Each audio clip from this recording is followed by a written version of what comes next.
She kissed him under the hotel lights while I watched from my truck. I didn't recognize him at first. When I did, my blood ran cold. That was the night I realized the woman I married never existed. The IRS letter 3 days later proved it. But they forgot something important. Betrayal teaches you lessons. And I was about to become the teacher. My name is Alexander Branson. I'm 46 years old, and for the last 20 years, I've built a reputation as one of the most reliable residential real estate developers in Phoenix, Arizona. Townhomes, apartment complexes, condominiums. If it housed families, I built it. I took pride in that work, real pride, the kind that comes from creating something tangible that lasts. But on that Tuesday evening in late September, pride was the furthest thing from my mind as I sat in my home office, staring at a spreadsheet that refused to balance. Diana, my wife of 12 years, was supposedly at a marketing conference in Scottsdale. She'd left that morning with a rolling suitcase and a distracted kiss on my cheek, her mind already somewhere else. Nothing unusual there. For the past year, her mind was always somewhere else. I rubbed my eyes and checked my watch. 8:30. She'd texted around 6, saying the keynote ran long, and she'd grabbed dinner with colleagues. Standard stuff.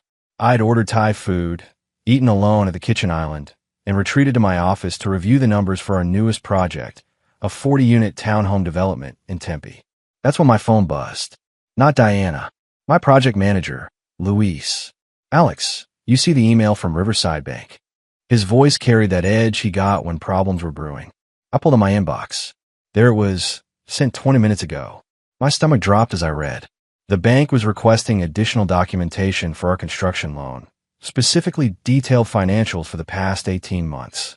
Routine, maybe, but the timing felt wrong. They've never asked for this level of detail mid-project, I said, scrolling through the attachment requirements. That's what I thought. You think William missed something in the quarterly reports? William, my second cousin's son, 29 years old, and my company's financial director for the past 3 years. The kid I'd given a second chance to when nobody else would. The kid who owed me everything. I'll check with him tomorrow, I told Luis. Probably just new compliance protocols. But after I hung up, I sat there, staring at my phone. Something gnawed at the edges of my thoughts, something I couldn't quite name. I opened my text thread with Diana. Her last message stared back at me. Dinner running late. Don't wait up. On impulse, I opened the location sharing app we'd set up years ago, back when she'd asked me to track her during a solo road trip for safety. She'd never turn it off, and neither had I. The blue dot appeared on the map, pulsing steadily. But it wasn't in Scottsdale. It was 12 miles away, at the Phoenician Resort in Paradise Valley, a place we'd celebrated our 5th anniversary, a place that cost $400 a night for the cheapest room. I stared at that dot for a full minute, watching it remain perfectly still. My mind raced through explanations. Maybe the conference relocated. Maybe she was meeting a client. Maybe there was a perfectly reasonable explanation for why my wife was at a luxury resort while telling me she was at a business dinner. Maybe. I grabbed my keys and stood up. The Thai food sat heavy in my stomach as I walked to the garage. I wasn't the kind of man who jumped to conclusions. I'd built my business on measured decisions, careful planning, and trusting my instincts only after gathering facts. But right then, every instinct I had was screaming that my carefully constructed life was about to come apart. I drove through the warm Phoenix night, windows down, trying to convince myself I was overreacting. Diana and I had our problems, sure. What couple married for 12 years didn't? We'd grown distant. Our conversations reduced to logistics and schedules. But cheating? Diana was ambitious, calculating, maybe even cold at times, but unfaithful. The Phoenician's entrance glowed like a palace as I pulled into the lot. I parked 3 rows back from the main entrance and killed the engine. For 10 minutes, I sat there, watching guests come and go, trying to talk myself into driving home. Then I saw her. Diana walked out of the main entrance, laughing at something, her hand on the arm of a man in a tailored suit. They stopped under the amber lights, and she looked up at him with an expression I hadn't seen on her face in years. Not happiness exactly. Something sharper. Triumph. The man leaned down and kissed her. Not a friendly peck. A real kiss, the kind that told a story of familiarity and intention. My hands gripped the steering wheel until my knuckles went white. I expected rage. I expected my vision to go red, to storm out there and confront them both. But what I felt was colder, clearer. I watched them separate.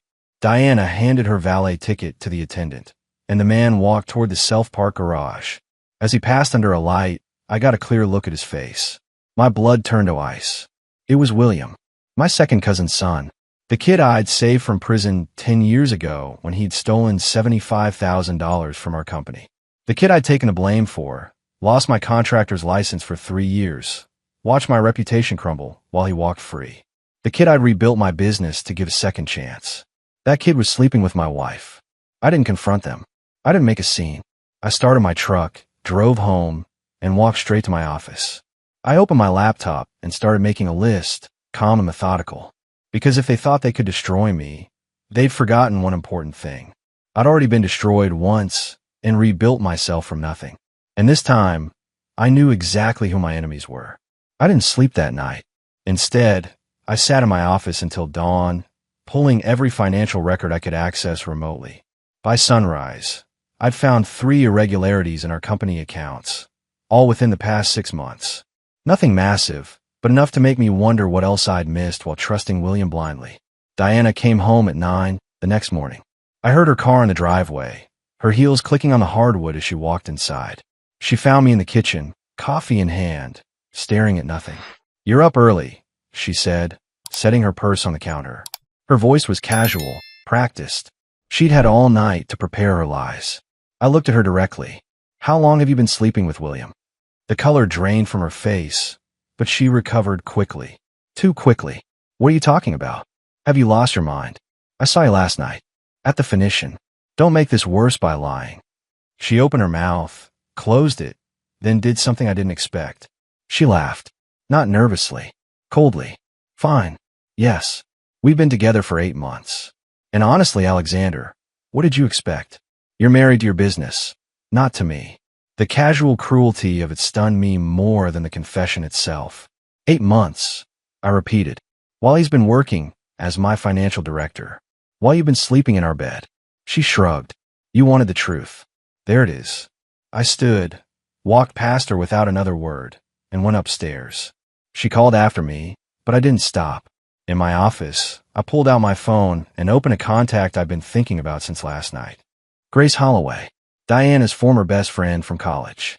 The woman Diana had destroyed 7 years ago with rumors and lies when Grace had called out Diana's manipulative behavior. The woman Diana had forbidden me from ever contacting. The woman whose name made Diana's jaw clench with pure hatred. I typed out a message. "Diana's cheating on me with my cousin's son. I need help figuring out what else they're hiding. Can we talk?" The reply came 30 seconds later. "I've been waiting for this call for 7 years. Send me your address. I'll be there in an hour." When Grace arrived, I barely recognized her. The soft-spoken woman I'd met at our wedding had been replaced by someone sharper, more confident. She stood on my doorstep in dark jeans and a leather jacket, her auburn hair pulled back, eyes assessing me with professional intensity. "You look like hell," she said, stepping inside. "Thanks for coming." She set down a leather messenger bag. "Before we start, you should know something. I'm not just an artist anymore. I'm a licensed private investigator. Have been for 5 years. She met my eyes. "And I'm going to tell you something I should have said at your wedding. I've been in love with you since the day Diana introduced us." She knew it, and that's part of why she destroyed our friendship. The room tilted slightly. "Grace, I'm not telling you this to complicate things," she interrupted. "I'm telling you because if we're going to take Diana down, you need to know where I stand. I want to help you. Not just because I hate what she did to me, but because you deserve better than what she's given you." I stared at this woman I barely knew, but somehow felt I'd been waiting for. "Then let's get started." I didn't sleep that night. Instead, I sat in my office and pulled up files I hadn't looked at in 10 years. Bank statements, legal documents, newspaper articles. Evidence of the biggest mistake I'd ever made. Thinking loyalty to family meant more than protecting myself. It was 2014. I'd just completed my first major apartment complex in Chandler, a 32-unit building that put my company on the map. William had been working for me for 6 months as a junior project coordinator, fresh out of college with a business degree and his father Frank's recommendation ringing in my ears. "Give the kid a shot, Alex. He's had it rough." needs someone to believe in him. So I believed. And William repaid that belief by siphoning $75,000 from our operating account over 4 months, using falsified invoices from subcontractors who didn't exist. He'd gotten greedy, started buying a new car, designer clothes, taking trips to Vegas. The kind of stupid mistakes that always get caught. When our accountant flagged the discrepancies, I confronted William in my office. He'd broken down, confessed everything, begged me not to tell his father. Frank had just survived a heart attack. The stress would kill him, William said. His mother had already lost one son to an overdose 3 years earlier. This would destroy what was left of their family. I was 36 years old, ambitious, and stupid enough to think I could fix it quietly. I went to the board, told them I'd made the transfers for a side investment that fell through. Took full responsibility. The board didn't buy it completely, but they couldn't prove otherwise. What they could do was suspend my contractor's license pending investigation. 3 years I couldn't bid on projects, couldn't develop new properties, watch my business nearly collapse. My clients abandoned me. Banks wouldn't touch me. I had to sell my house, downsize everything, work as a construction manager for someone else just to keep food on the table. Diana, who I'd been dating for 2 years, almost left. Almost. She stayed, and I thought that meant something. William walked away clean. Got a job in California. Sent me an email once saying he was getting his life together and thanking me for the second chance. When he came back to Phoenix 3 years ago, license reinstated, business slowly rebuilding, he showed up in my office with his tail between his legs. Said he'd matured, wanted to make amends, asked if I'd give him another shot. Frank called me personally. Alex, he's changed. He's been clean, working hard. He wants to prove himself to you. So I hired him. Made him financial director. Gave him access to everything because I'm an idiot who thought people could actually change, that blood meant something, that the debt he owed me would be enough to keep him honest. Now, sitting in my office at 2 a.m, I pulled up our current company financials. Started going through every transaction William had processed in the past 6 months. It took 3 hours, but I found it. $73,000. Moved in small increments to an LLC I didn't recognize. Buried in legitimate transfers, disguised as payments to various contractors. Same pattern as before, just more sophisticated. I sat back in my chair, staring at the screen. He'd done it again. Stolen from me again. And this time, he was sleeping with my wife while doing it. My phone buzzed. A text from Grace, the woman I'd messaged the night before. Diana's ex-best friend. The one whose name made my wife's face go hard whenever it came up. I can meet you tomorrow, 2 p.m. My office. Come alone. I typed back. I'll be there. Then I opened a new document and started writing. Every detail, every transaction, every moment from the past 10 years. Because this time, I wasn't taking the fall for anyone. This time, I was going to burn it all down and watch them scramble in the ashes. Grace Hartwell's office sat above an art gallery in downtown Phoenix. A converted loft with exposed brick and floor-to-ceiling windows that overlooked Roosevelt Row. I'd never been here before, never had reason to. Diana had made sure of that. The two women had been inseparable once, college roommates who'd stayed close for years after graduation. Then something happened, something Diana never fully explained. All she'd say was that Grace had betrayed her trust and tried to sabotage her career. She'd forbidden me from having any contact with Grace, and like the dutiful husband I was, I'd obeyed. Now, climbing the stairs to that loft, I wondered what I'd missed by following orders. Grace opened the door before I could knock. She was 36, same age as Diana, but the resemblance ended there. Where Diana was polished and calculated, Grace was sharp and direct. Dark hair pulled back, minimal makeup, wearing jeans and a blazer like she had better things to do than impress anyone. Alexander Branson, she said, studying my face.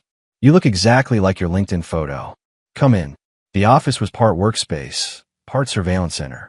Multiple monitors, filing cabinets, a wall covered in what looked like caseboards. I must have stared because Grace smiled.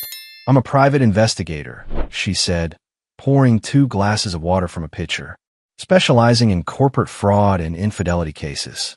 Surprised. Diana never mentioned what you did for work. Diana doesn't know.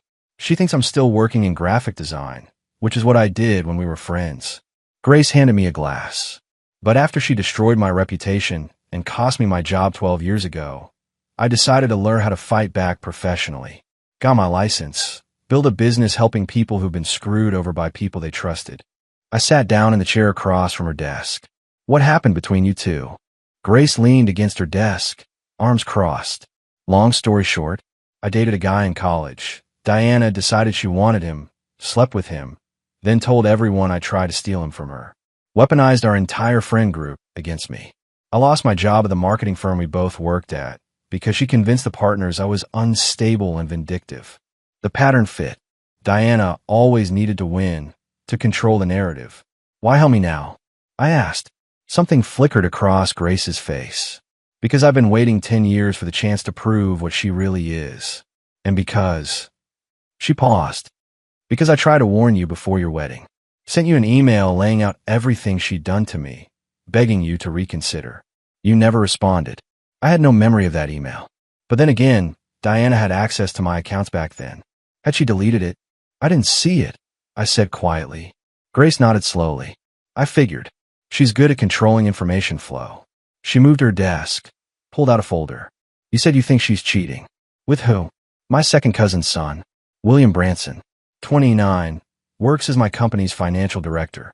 Grace's expression didn't change, but she wrote the name down. The kid you took the fall for 10 years ago. I stared at her. How do you know about that? Because Diana bragged about it to me once, before we stopped speaking. Said you were useful because you'd sacrifice yourself for family. She called it your exploitable weakness. Grace looked up from her notes. Tell me everything. So I did. The hotel, the kiss, William's history, the missing money I just discovered. Grace listened without interrupting, taking notes, her expression growing darker. When I finished, she set down her pen. Alexander, this isn't just an affair. This is a long-term operation. What do you mean? She pulled out her laptop, typed rapidly. Give me William's full name and date of birth. I did. She ran some kind of search, and her screen filled with information. Social media, public records, financial databases I didn't recognize. Here, she said, turning the laptop toward me. William and Diana are friends on Facebook. Have been for 11 years. Their first interaction is 3 months before you two started dating. My blood went cold. Grace pulled up more screens. Photos, timeline posts, tag locations.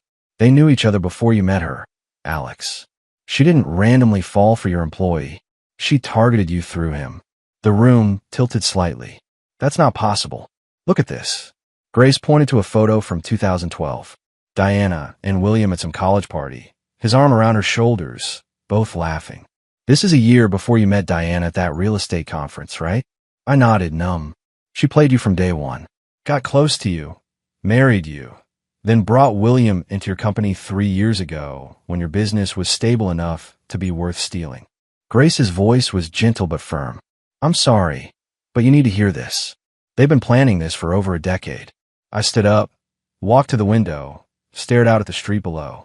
Everything I thought I knew about my marriage, my life, was a lie built on lies. There's more, Grace said behind me. If they've been planning this long, the affair is just part of it. They're after something bigger. I turned back to her. My company. And possibly setting you up to take another fall. She pulled up another document. I need to dig deeper, but if William's stealing again and Diana's involved, they might be building a case to make you look incompetent or criminal. Push you out, take control of the assets. The rage that had been cold in my chest turned to ice. Clear, focused ice. Can you prove it? I asked. Grace smiled, and for the first time, I saw why Diana had been so desperate to erase this woman from her life. Alex, proving things is what I do. Give me 72 hours and full access to your company records. I pulled out my phone and started forwarding her everything. Because if they wanted to destroy me, they'd just made a critical mistake. They'd forgotten I had nothing left to lose and everything to fight for. Grace called at 6 in the morning, 3 days after I'd given her full access to my company records. Alex, we have a serious problem. Get to my office right now. 20 minutes later, I walked into her loft. Papers covered her desk. 3 monitors displayed spreadsheets and legal documents. Sit, she said, pouring coffee with shaking hands. This is worse than I thought. She slid a document across. IRS letterhead. My stomach dropped.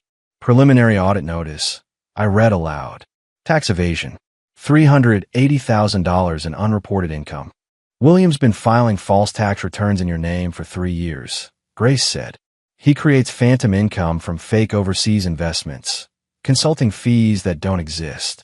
You sign clean documents. He submits altered versions to the IRS. I stare at the letter. He's framing me for federal crimes. Gets better. Look at this. She turned her laptop toward me, showing an email from William to Diana. The IRS package is ready. Once they audit him, everything falls apart. You file for divorce, claim ignorance. I testify I warned you. Father backs us up. Alex goes to prison. We split everything. My blood froze. Frank's involved. At minimum, he knows. Grace pulled up more documents. I can prove William altered the filings. Metadata shows modifications from his computer after you signed. But Alex, the IRS won't care initially. They'll investigate you first, freeze your accounts, possibly charge you. Even proving William did it takes time. How long? 2 weeks minimum to build an airtight defense. Meanwhile, your business suffers, clients leave, banks freeze credit. You'll be destroyed publicly before we clear you. I thought about everything I'd rebuilt after the first disaster. What's the alternative? Grace's expression hardened. We set a trap. Make them think they've won. Get them to confess on record, then hand everything to the FBI before the IRS formally charges you. Ow! You contact Diana. Sound broken, desperate, willing to negotiate anything to avoid prison. Schedule a meeting to discuss settlement. I'll wire you up, record everything. They'll get cocky, lay out their whole plan. Then we take it straight to federal investigators. I looked at the IRS notice again. Prison. Bankruptcy. Losing everything because I trusted family. Tell me what to do, I said. Grace started explaining the plan, and for the first time in weeks, I felt ready to fight back. The Riverside Bank meeting was Thursday at 2. They'd requested me, William as financial director, and Diana as my spouse on company documents. Grace had wired me that morning. The FBI was monitoring from a van 2 blocks away. I arrived early, wearing my best suit. Diana waited in the lobby, cream pantsuit, neutral expression. Alexander, we should talk first, she said. After, I said, walking past her. William arrived at 2 precisely, leather portfolio in hand. Uncle Alex, he said, extending his hand. I shook it briefly. The bank representatives were seated. Margaret from Commercial Lending, her assistant, their legal counsel. Mr. Branson, we've received concerning information about tax irregularities affecting your loan security, Margaret said. I showed confusion. Tax irregularities? I'm not aware of any issues. William leaned forward. Uncle Alex, I sent you multiple emails about offshore account discrepancies. I don't have offshore accounts, I said firmly. Diana touched my arm. Honey, you've been under stress. Maybe we should discuss this privately. I pulled away. I'm not stressed. I'm confused. Margaret cleared her throat. The IRS contacted us about an audit. Significant unreported income potentially constituting fraud. William's face flickered with satisfaction before concern masked it. That's impossible, I said, voice rising. William handles all tax filings. And I tried warning you about irregularities, William said smoothly. Diana can confirm my concerns about your financial decisions. Diana nodded. He expressed serious worries multiple times. The setup was complete. Me as criminal, them as concerned family. I stood. I need to make a call. Outside, I texted Grace, go. Her reply done. FBI has everything. I returned, sat down. I've contacted my attorney. Every tax filing was handled by William Branson. Every offshore account was created without my knowledge. William's expression flickered. Uncle Alex, you need rest. Let's postpone. I know everything. I interrupted. The affair. The embezzlement. The tax fraud. All of it. Silence. Diana recovered. These accusations are recorded, I said. Every conversation planning this. Every email. Every altered document. The FBI received everything 5 minutes ago. I played audio on my phone. William's voice. The IRS package is ready. Once they audit him, everything falls apart. Diana's hand shook. Where did you? Grace Hartwell recovered it. She's documented your 11-year con since 2012, before you pretended to meet me. William stood. You can't prove. Digital forensics can. Every edited document shows modifications from your computer after I signed originals. Time-stamped, IP logged. The bank representative stared. 11 years, I said quietly. You married me, brought William in, planned to send me to prison while stealing everything. Diana grabbed her purse. I don't have to. The FBI's waiting outside for questions about wire fraud, tax fraud, and conspiracy. William tried leaving. The bank's lawyer blocked the door. The door opened. 2 FBI agents entered. William Branson, Diana Branson, come with us for questioning. I walked past them to Grace waiting outside. Clean recording? I asked. Perfect. They're done, Alex. I looked back where agents read them their rights, then walked into the Phoenix afternoon. Behind me, my old life ended in handcuffs. Ahead, everything was possible. The call from Frank came 3 hours after the FBI took William and Diana into custody. I was back at Grace's office, watching her compile additional evidence for federal prosecutors, when my phone lit up with his name. I almost didn't answer, but something made me pick up. Alex. Frank's voice was rough. Age beyond his 52 years. We need to talk. Face to face. Now. I have nothing to say to you, Frank. Please. Just one conversation. I'm at the house. Your house. I need to explain. I looked at Grace. She nodded, mouthing the word record. I'll be there in 20 minutes, I said, activating my phone's recording app. Frank was sitting on my front porch when I arrived, looking 10 years older than the last time I'd seen him at a family barbecue 3 months ago. His hands shook as he stood. Alex, thank God. Listen, this whole thing with William, it's gotten out of control. You need to drop the charges, work this out as family. I stayed on the walkway, keeping distance between us. Work it out. Your son tried to send me to federal prison, Frank. He stole from me twice, slept with my wife, and framed me for crimes he committed. He made mistakes, I know that. But he's my son, Alex. My only son. You remember what happened to Tommy, how we lost him to that overdose. William's all I have left. If he goes to prison, it'll kill his mother. It'll kill me. The manipulation was so transparent, it was almost insulting. You knew, didn't you? About the whole plan. Frank's face crumbled. Not everything. Not at first. William came to me 6 months ago, said he'd found some irregularities in your books, asked if I thought you might be hiding assets. I told him family doesn't spy on family. But then he showed me documents, bank statements, and He trailed off. You believed him over me. He's my son, Alex. What was I supposed to do? And after everything you put him through 10 years ago, everything I put him through, my voice went cold. I took the fall for his crime. I lost my license, my reputation, my business. I saved him from prison, and you think I'm the one who wronged him. Frank's jaw tightened. You could have handled it differently. Gone to me first, let me deal with it privately. Instead, you made this big sacrifice, held it over his head for a decade, made him feel like he owed you everything. He did owe me everything, and he repaid me by stealing again and trying to frame me, because you wouldn't let him forget. Every family gathering, every conversation, there was this unspoken debt. You turned my son into your servant, Alex. Gave him just enough rope to hang himself. I stared at my cousin, this man I'd grown up with, played Little League with, stood beside at his wedding. Is that what you really think? That I manipulated William into destroying me? I think you created a situation where my son felt trapped. And yes, he made bad choices trying to escape that trap. But you're not innocent here either. The anger that had been simmering finally broke through. Let me be very clear, Frank. William stole $75,000 10 years ago. I could have let him go to prison. Instead, I sacrificed everything to save him. When he came back 3 years ago asking for another chance, I gave it to him. No conditions, no debt hanging over his head. I paid him well, trusted him with my company's finances, treated him like family.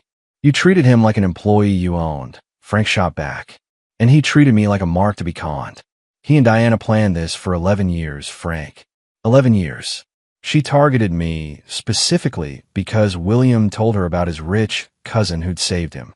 They got married to me, brought him into my company, and systematically planned to steal everything while framing me for federal crimes. That's not a man feeling trapped. That's a criminal and his accomplice. Frank's face went red. You watch your mouth about my son. Or what? I stepped closer. You'll threaten me? Defend him? He's already confessed, Frank. The FBI has recordings of him and Diana laying out the entire scheme. He's going to prison, and there's nothing you or I can do about it now. Then don't testify against him, Frank said desperately. At sentencing, tell the judge he deserves leniency. Tell them about the family connection, the stress, anything. You still have that power. Why would I do that? Because I'm begging you. Because we're family. Because I stood by you when your parents died, when you were building your first company. I was there, Alex. That has to count for something. I looked at this man who'd once been like a brother to me. You were there. Past tense. But the moment William needed defending, you chose to believe I was the villain. You didn't call me, didn't ask my side. You just accepted that I was corrupt, and he was the victim.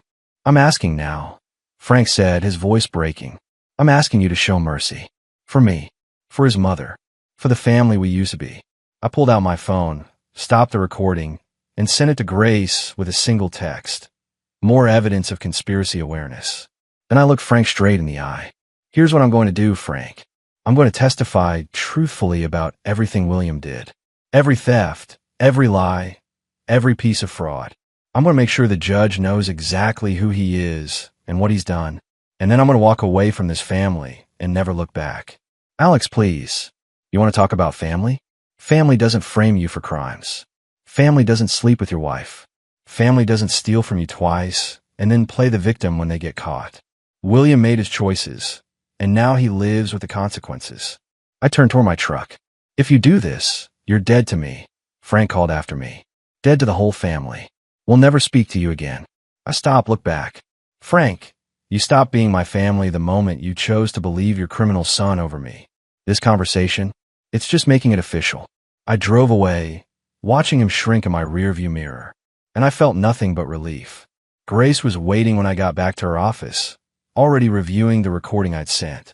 Frank knew more than he's admitting, she said, pulling up email records on her screen. Look at this. William sent him detailed updates about the tax fraud scheme 3 months ago.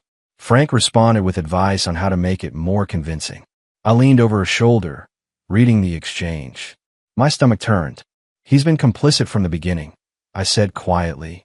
Not just complicit, active. He suggested William create the offshore accounts, recommended timing the IRS report for maximum damage to your business. Frank wasn't a bystander, Alex. He was a co-conspirator. I sat down hard. Can we prove it? The emails are enough for the FBI to investigate him separately. I've already forwarded everything to Agent Rodriguez. Frank could be facing charges himself. My phone rang. Unknown number. I answered on speaker. Mr. Branson, this is Jennifer Keating from Valley Legal Group. I represent your wife Diana in her divorce proceedings. I glanced at Grace, who started recording. Go ahead. Mrs. Branson is willing to settle quickly and amicably. She's requesting 50% of all marital assets, including the business, the house, and retirement accounts. In exchange, she'll waive alimony and agree to a no-fault divorce. I almost laughed. Your client is currently in FBI custody for conspiracy to commit fraud. She's getting nothing. Mr. Branson, I understand emotions are high, but California is a community property state.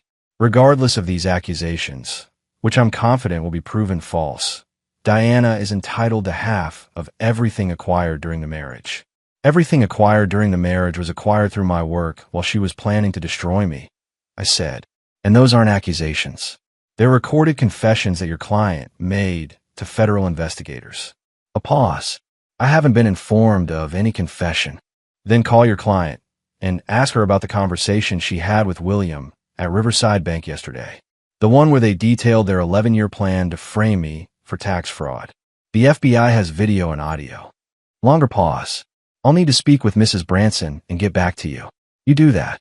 And tell her the only settlement she's getting is whatever commissary money someone sends her in prison. I hung up. Grace was grinning. You're getting good at this. I'm getting tired of people trying to steal from me, I said. What's the timeline on Diana's charges? Federal prosecutor is moving fast. They're building charges for conspiracy to commit wire fraud, tax fraud, and identity theft. Diana's looking at the same sentence as William. Maybe longer since she's older, and they can argue she masterminded it. How long? 5 to 7 years minimum. Could be more with aggravating factors. My phone buzzed. Text from a number I didn't recognize. This is William. Please. I'll testify against Diana.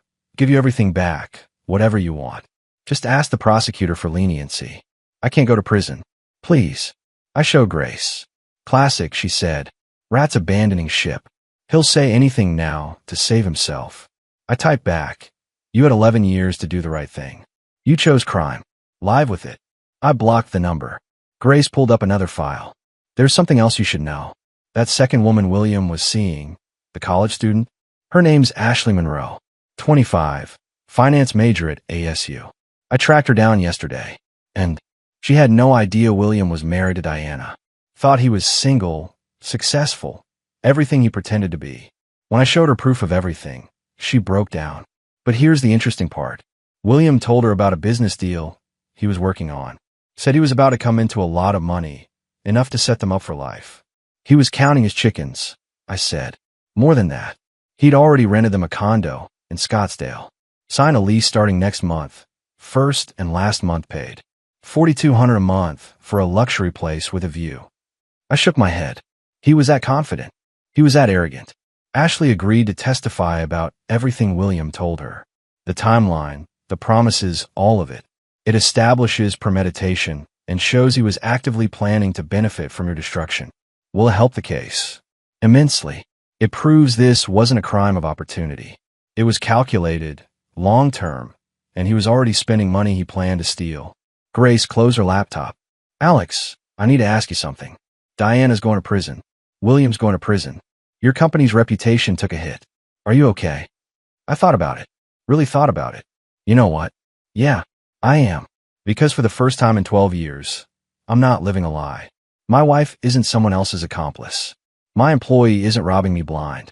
My family isn't pretending to support me while plotting against me. It's all out in the open now. And what about us? Grace asked quietly. I looked at her. Really looked at her.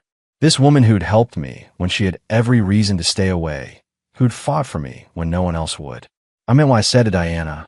I told her. I got even by being with the one woman she hated most. But that's not why I'm here now. I'm here because you're real, Grace. You're honest. And after 11 years of lies, that means everything. She smiled. Good answer. My phone buzzed. Text from Agent Rodriguez. Frank Branson in custody. Conspiracy charges filed. Thought you want to know. I show Grace. Your whole family? She asked. My whole fake family. I corrected. My real life starts now. The trial lasted 3 weeks. Every day, I sat in that courtroom and watched Diana and William try to spin their lies into something believable. Their lawyers argued stress, misunderstandings, miscommunications. But the evidence was overwhelming. The turning point came when Ashley Monroe took the stand. 25, finance major. The girl William had promised a future to while planning my destruction. She testified about the luxury condo he'd rented, the promises he'd made, the timeline that perfectly matched his scheme to steal my company. He told me his uncle was retiring and leaving him the business. Ashley said, her voice steady despite tears. So we'd be set for life by Christmas. I had no idea he was married. No idea about any of this. Diana's face went white when the prosecutor showed photos of William and Ashley together. The mask finally shattered completely. During a recess, Grace and I stood in the hallway. That's when Diana approached, her lawyer trailing behind nervously.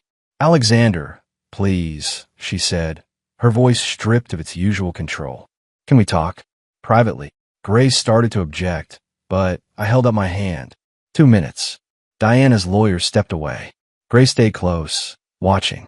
I'll testify against William, Diana said quickly. Give you everything in the divorce. Sign away all claims to the business. Just ask the prosecutor to reduce my charges. Why would I do that? Because this was William's plan, not mine. He manipulated me too. I was a victim. Stop, I said quietly. I've heard you lie for 12 years. I know what it sounds like. You weren't a victim. You were a predator who got caught. Her expression hardened. You're really going to do this? Destroy the woman you claim to love.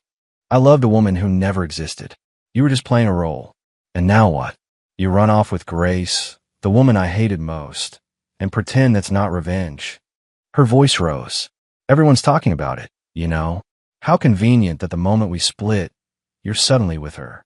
You think that doesn't make you look pathetic? Grace stepped forward. Actually, it makes him look smart. He traded a fraud for something real. Diana laughed bitterly. Real? She's using you just like I did, Alexander. Can't you see that? She's been waiting years for this chance. The difference, I said calmly, is Grace helped me when she had nothing to gain.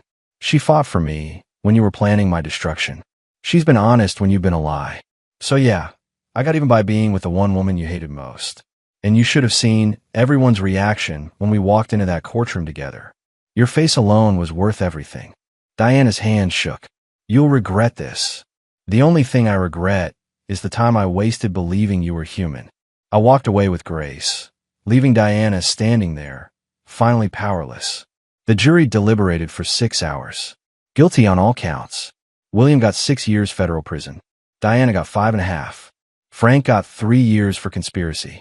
Standing outside the courthouse, Grace squeezed my hand. How do you feel? She asked. Free, I said. For the first time in 12 years, completely free. My phone buzzed. My attorney, Diana's lawyer, officially withdrew the asset claim. You keep everything. Divorce will be final in 30 days. I showed Grace. So what now? She asked. Now we build something real, I said. The Tempe project's back on track. The bank unfroze the loan. I've got 3 new clients interested in developments. The company's stronger than ever. I meant us, Grace said quietly. I pulled her close. Us too. Build something real there too. She smiled. I'd like that. We walked to my truck, and I felt the weight of 12 years finally lift. Behind me, Diana was being led to a transport van in handcuffs. Ahead of me, everything was possible. 14 months later, I stood in the completed Tempe townhome development, watching families move into units I'd built from the ground up. 40 units, all sold, all occupied. The project that had nearly died because of William's fraud was now my biggest success. Grace walked up beside me, carrying 2 cups of coffee from the new cafe that had opened in the development's commercial space.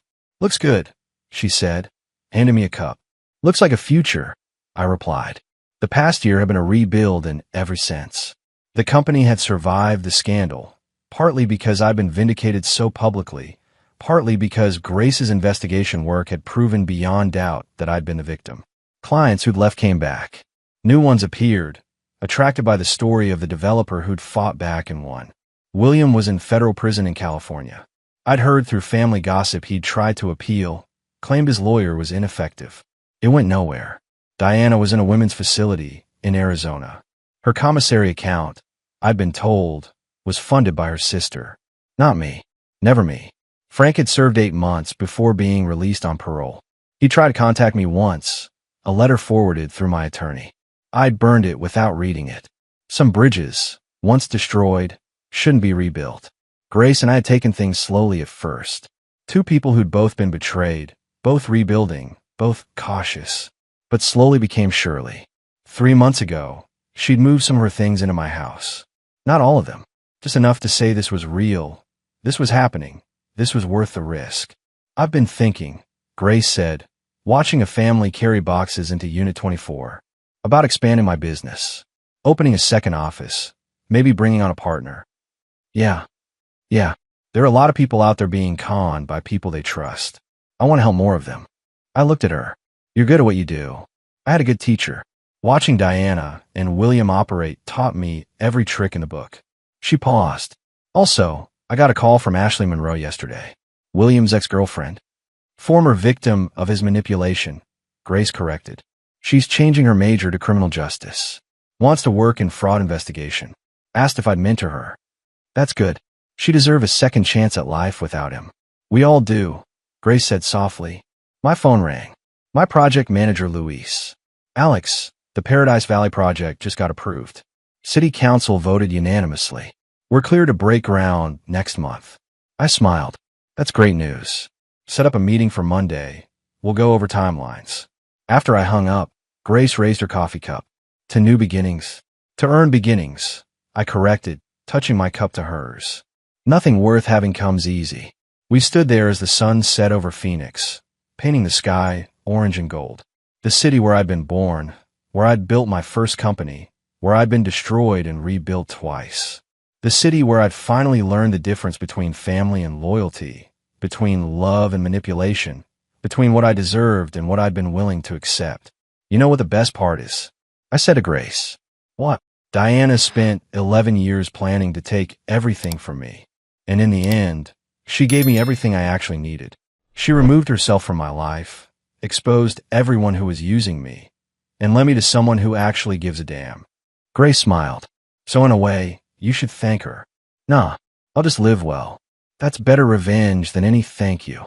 We walked back to my truck, passing families who'd chosen to build their lives in something I'd created.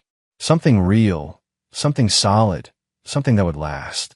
18 months ago, I'd sat in my office staring at my wife's location on a map, feeling my world collapse.